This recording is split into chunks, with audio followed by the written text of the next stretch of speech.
Dari kasih-Mu Tuhan, sahabatku, kelaparan ketelanjangan tak satu pun, tak satu pun.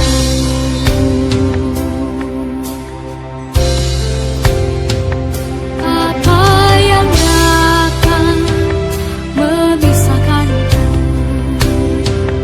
dari kasih-Mu Tuhan, sahabatku?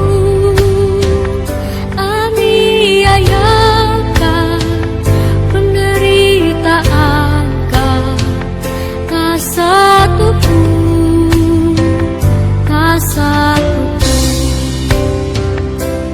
Tiada satu pun seperti Kau, Yesus. Kau sahabat yang sejati. Dalam bahaya Kau menggendongku. Engkau, Yesus, sahabatku.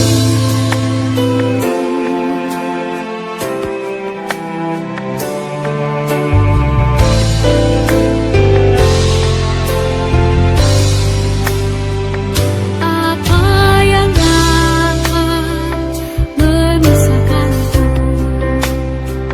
dari kasih-Mu Tuhan, sahabatku? Sakit, penyakit, pencobaankah, tak satu pun, tak satu pun. Tiada satu pun seperti Kau, Yesus.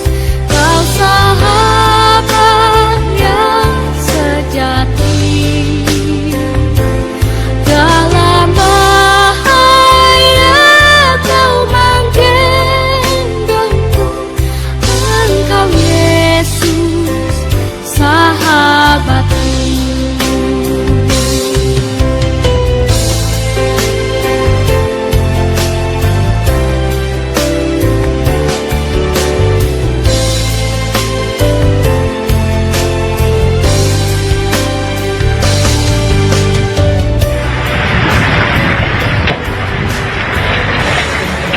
Warga mencoba untuk mencari keluarga dan juga kerabat yang mungkin menjadi korban gempa dan juga tsunami. Tuhan Yesus tolong.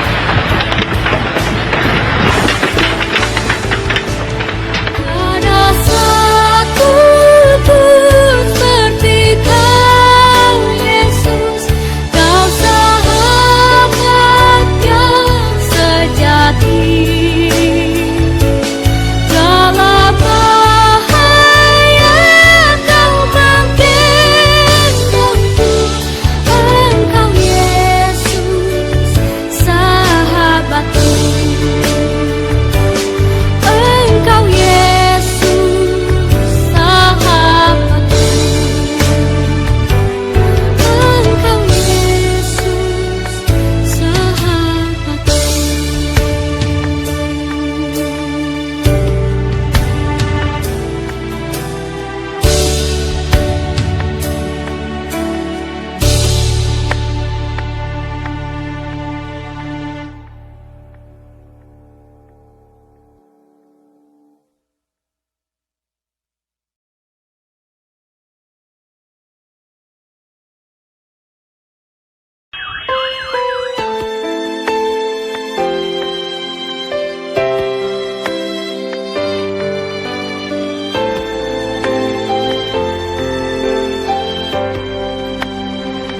Apa yang dapat memisahkanku? Shalom anak-anak yang dikasihi dalam Tuhan.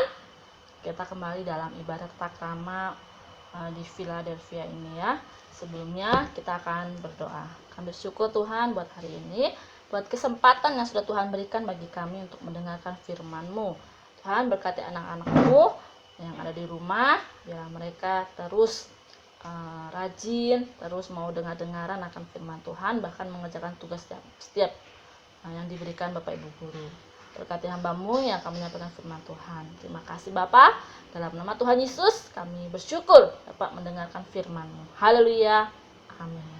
Oke, Ibu sapa kembali. Shalom semuanya, anak-anak yang dikasih dalam Tuhan.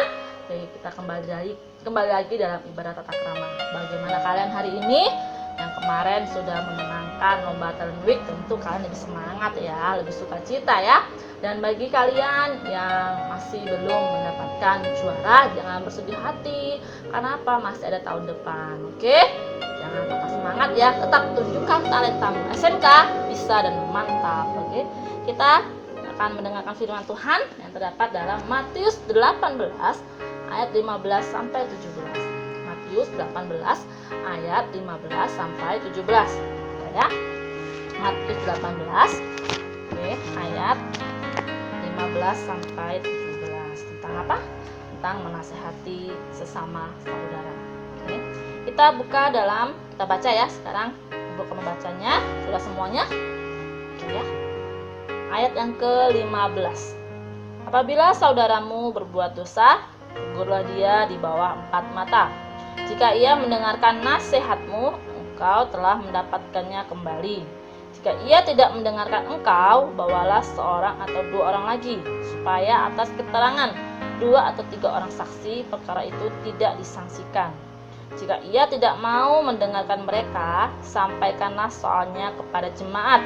Dan jika ia tidak mau juga mendengarkan jemaat, pandanglah dia sebagai seorang yang tidak mengenal Allah atau seorang pemungut cukai.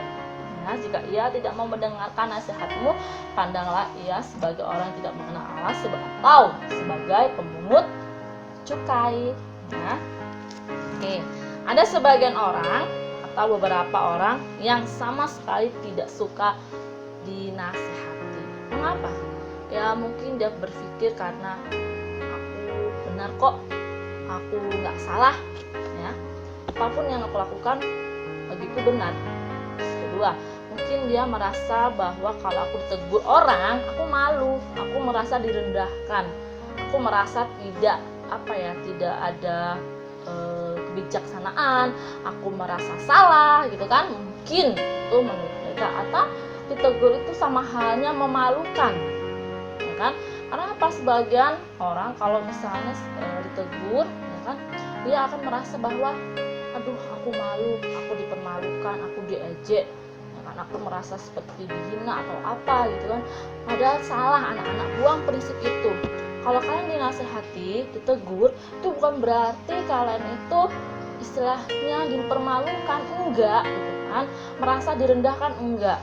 Kenapa kalian perlu dinasehati, perlu ditegur supaya jalan kalian tuh lurus, gitu kan? Ya, ada banyak orang, anak-anak gitu kan, tegur orang tua nggak terima, marah, tegur gurunya juga sama, tidak terima. Padahal kalau orang atau teman kita menegur kita, memberitahu kita, dia itu sayang, dia peduli kepada kita, dia tidak mau terjadi sesuatu dengan kita. Jadi terkadang kita merasa salah paham, oh dia tuh menegur karena merasa hebat, sok-sokan gitu. Enggak, karena dia menegur itu karena apa? Dia peduli, dia sayang sama kita. Pertanyaannya adalah, jika kita tidak ditegur orang atau kita tidak dinasihati orang, tanda tanya, jangan-jangan ada sesuatu yang salah sama dalam diri kita, sehingga di saat kita melakukan dosa, orang tidak mau menasihati, yang ada malah diomongin di belakang. Kan? Itu berarti ada sesuatu gitu kan. Kenapa sih dia bukan nasihatin aku, bukan ngasih tahu aku, malah dia di belakang. Nah, itu berarti ada sesuatu sama kamu gitu. Bisa jadi kamu tipe orang yang ember, atau bisa jadi kamu tipe orang yang marah kalau dinasihati, nggak mau terima gitu kan. Nah, makanya udahlah aku nggak mau nasihatin. Nah, supaya orang peduli sama kita, dengarkanlah setiap nasihat yang diberikan, baik orang tua, ya kan, guru atau temanmu sendiri lah, ya kan? Oke, kita mau belajar dari sebuah tokoh kitab, yaitu persahabatan antara Daud dan Yonatan, ya kan? Sebab itu tujuan dari menegur atau menasehati, 1, untuk menyelamatkan dari dosa atau hukuman. Nah, hukuman atau dosa dari siapa, ya kan? Hukuman atau dosa dari siapa, ya kan? Itu hukuman atau yang diberikan Tuhan kepada kita supaya kita diselamatkan. Jadi kalian jangan salah berpikir bahwa kalau orang yang menegur itu adalah orang yang membenci kita. Enggak, justru dia sayang sama kita karena dia mau menyelamatkan kita. Kita buka ya dalam 2 Samuel ya. 2 Samuel pasal yang ke-12. 2 Samuel pasal yang ke-12. Perhatikan 2 Samuel pasal yang ke-12 ya. 2 Samuel pasal yang ke-12. Oke, kita perhatikan di situ. Di situ ayat 1 sampai dengan ayat yang keempat. Yonatan bercerita, memberikan sebuah ungkapan gitu kan, atau sebuah peribahasa atau sebuah ungkapan lah ya, sebuah ilustrasi gitu kan terhadap domba dan lembu sapi. Nah, domba dan lembu sapi. Perhatikan ayat yang pertama. Tuhan mengutus Natan kepada Daud. Ia datang kepada Daud dan berkata kepadanya, ada 2 orang dalam suatu kota, yang seorang kaya, yang lain miskin. Si kaya mempunyai sangat banyak kambing domba dan lembu sapi. Si miskin tidak mempunyai apa-apa selain dari seekor anak domba betina yang kecil, yang dibeli dan dipeliharanya. Anak domba itu menjadi besar padanya bersama-sama dengan anak-anaknya, makan dari suapannya dan minum dari pialanya, dan tidur di pangkuannya seperti seorang anak perempuan baginya.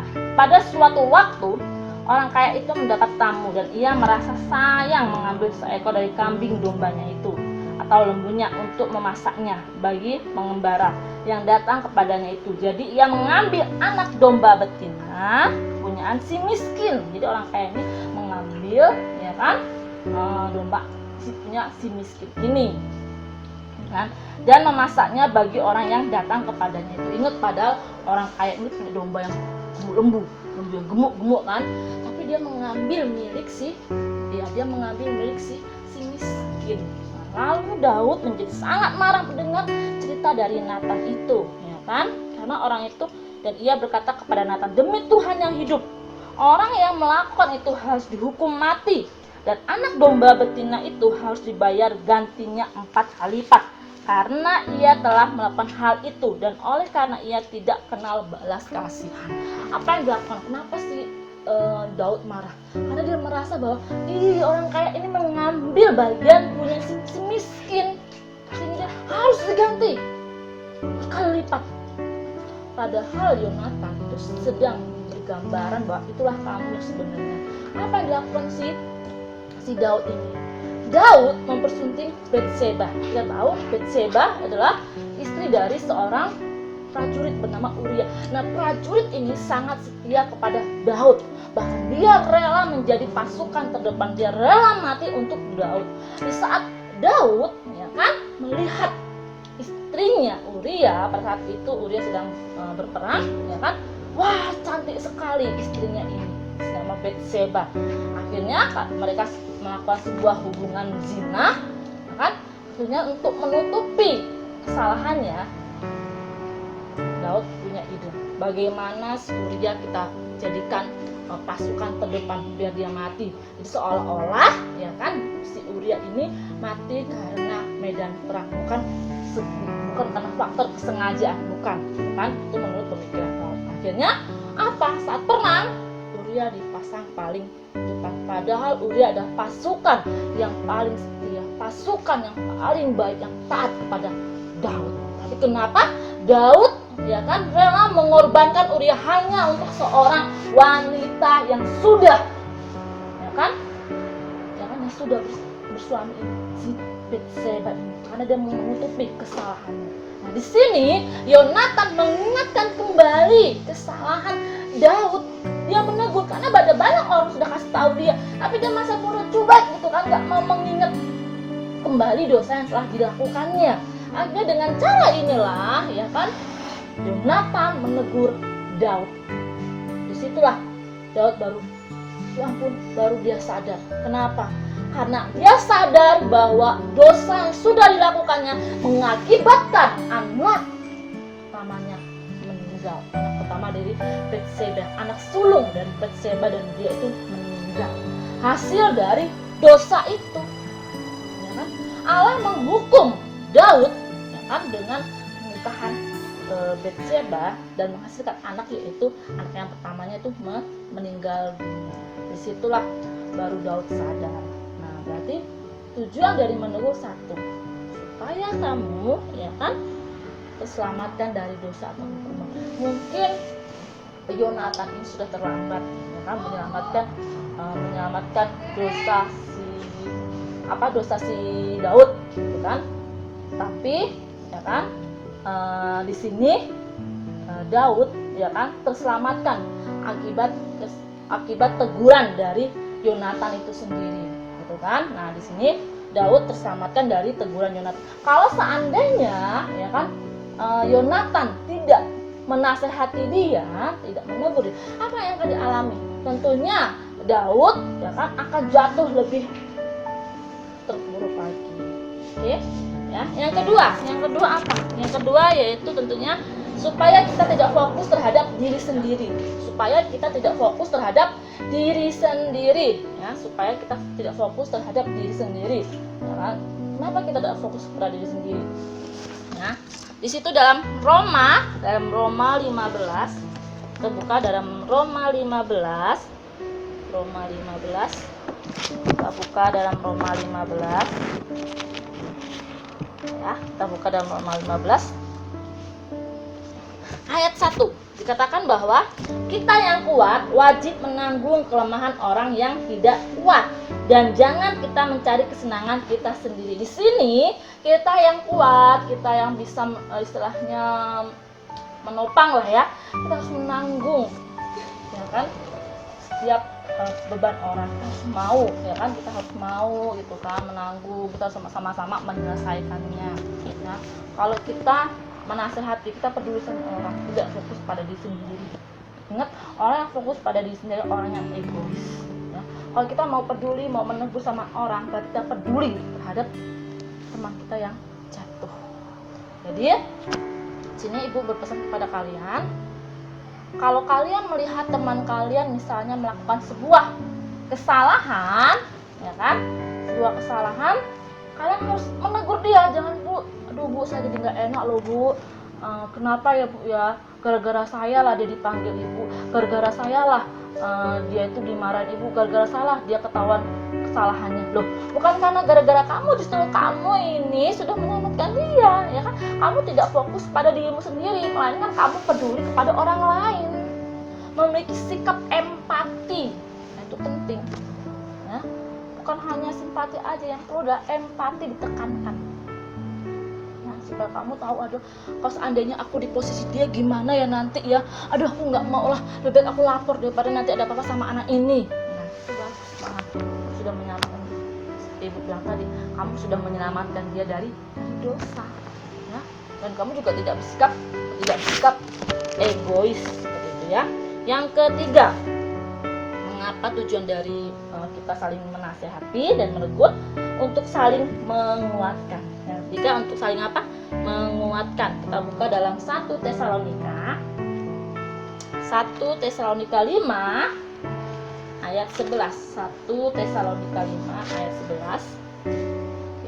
Karena itu nasihatilah seorang akan yang lain dan saling membangunlah kamu seperti yang memang kamu lakukan. Ingat, 1 Tesalonika 5 ayat 11 katakan, karena itu nasihatilah seorang yang akan lain dan saling membangunlah kamu seperti yang memang kamu lakukan. Ya. Di sini poin yang ketiga yaitu apa? Untuk saling menguatkan. Saat kamu melihat teman kamu susah, teman kamu sedih, teman kamu putus asa, itulah kamu perlu terlibat ya. Kita buka kembali ya. Kita buka kembali dalam Matius ya. Matius. Oke. Matius 18 ayat 15.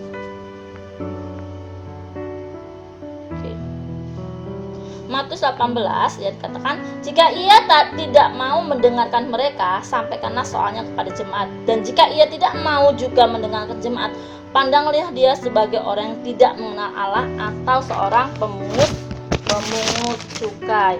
Nah, jangan sampai ya dia dianggap bahwa dia adalah orang yang berdosa sehingga Tuhan tidak mau maafkannya. Nggak, jangan sampai seperti itu, gitu kan? Tuhan kita adalah Tuhan pengampun, pengasih, ya kan, mengampuni setiap umatnya. Makanya sebelum dia jatuh ke dalam dosa, kamu harus segera menasehatinya, ya kan? Menasehatinya untuk apa? Untuk menopang hidupnya supaya dia bangkit dari keterpurukannya, supaya dia bangkit dari jatuhnya, ya. Orang yang atau sahabat yang baik adalah sahabat yang berani menegur kesalahan temannya, bukan malah ngomong di belakang. Coba kamu tegur, berani nggak kamu tegur? Nggak berani. Nah, kamu salah. Kamu harus berani menegur. Nanti kalau ada apa-apa sesuatu sama kamu, sama dia, kamu juga loh yang salah. Ya ampun, coba lah kalau waktu itu aku kasih tahu ya sama si A si B, atau sama ibu atau sama bapak. Aduh, mungkin dia nggak akan seperti ini. Malah kamu berat hati, malah kamu malah akan akan ada timbul rasa bersalah terus menerus. Gara-gara kamulah dia jatuh. Nah, kalau seandainya Yonatan tidak berani menasihati Daud, Daud tidak akan kembali lagi. Jadi dia hilang. Tuhan tidak akan menjadikan dia seorang raja kembali kalau dia terus jatuh dalam dosa dan tidak menyadari kesalahan. Oke? Anak-anak Philadelphia, dimanapun kamu berada, baik itu adik kamu, teman kamu, kakak kamu, jika melakukan sebuah kesalahan atau dosa, ya kan, atau istilahnya yang nggak benar, tidak sesuai dengan firman Tuhan, kamu harus berani menegur. Itu sangat bagus tuh. Kenapa? Karena kamu tidak akan membuat dia jatuh ke dalam dosa. Penghukuman tuh berat, nak. Ya. Jadi sebelum kamu atau sebelum kita semua, termasuk ibu lah ya, dihukum, marilah saling menguatkan dan saling meneguhkan dengan cara menegur tiap dosa yang ada. Jelas anak-anakku sayang? Nah, sebab itu jangan malu-malu ya. Apalagi masa pandemi gini, kalau kamu lihat teman kamu selalu main HP, selalu main game, ke warnet, nggak ngumpulin tugas, atau adikmu sendiri, kamu kasih tahu, jangan, Bu, aku nggak peduli, masa bodoh itu bukan urusan saya, Bu. Nggak boleh kayak gitu. Itu gimana ada saudara kamu, itu gimana ada sahabat kamu, ya. Apalagi kalau ada saudara, kamu lahir di perut yang sama dari mama kamu, maksud kamu membiarkan adikmu jatuh ke dalam dosa? Enggak kan? Itulah fungsinya dari menasihati. Jelas loh, firman Tuhan Matius berkata bahwa jika ada orang yang berbuat dosa, nasihatilah dia, ya kan, 4 mata. Kalau nggak bisa dibawa ke jemaat lagi. Kalau nggak bisa lagi nih nasihati, kamu sudah berkali-kali dinasihati seperti ibu, sudah menasihati orang berkali-kali tapi nggak mempan, sudah anggap aja dia orang berdosa yang nggak tahu apa-apa. Udah biar aja, biar Tuhan yang menghukum. Ya, yang penting kita sudah menasihati. Jelas ya, anak-anak yang terkasih dalam Tuhan. Oke, ibu harap kalian berani, semangat untuk menasihati teman kamu. Ya, yuk kita berdoa. Tapi aku juga mau beri nasihat buat kalian yang dinasihati, jangan merasa bahwa wah, aku ini adalah orang yang rendah hati, dinasihatin, aku malu. Enggak. Kamu harus berpikir positif bahwa bahwa teman kamu menasihati, guru kamu menasihati, kakak kamu, adik kamu, orang tua, terutama orang tua yang sering bersama dengan kamu menasihati itu, dia peduli sama kalian. Justru yang tidak menasihati itu yang tanda tanya. Jangan-jangan dia sudah tidak peduli lagi dengan kamu. Oke, kita berdoa ya. Kami bersyukur Tuhan buat hari ini atas firman-Mu, di mana kami ditunjuk atau dipilih sebagai anak-Mu untuk saling menasehati, saling menegur satu sama lain. Berikan kami keberanian untuk menegur teman kami jika melakukan sebuah pelanggaran. Tuhan, jangan biarkan kami memiliki sikap egois, tidak peduli dengan orang lain, tapi biarkanlah kami menjadi orang yang peduli, memiliki empati terhadap kehidupan orang, terutama jika mereka melakukan kesalahan. Berkati anak-anak-Mu yang sudah mendengarkan firman Tuhan. Kami serahkan pemberitaan firman-Mu ke dalam tangan kasih-Mu. Dalam nama Tuhan Yesus kami berdoa. Haleluya.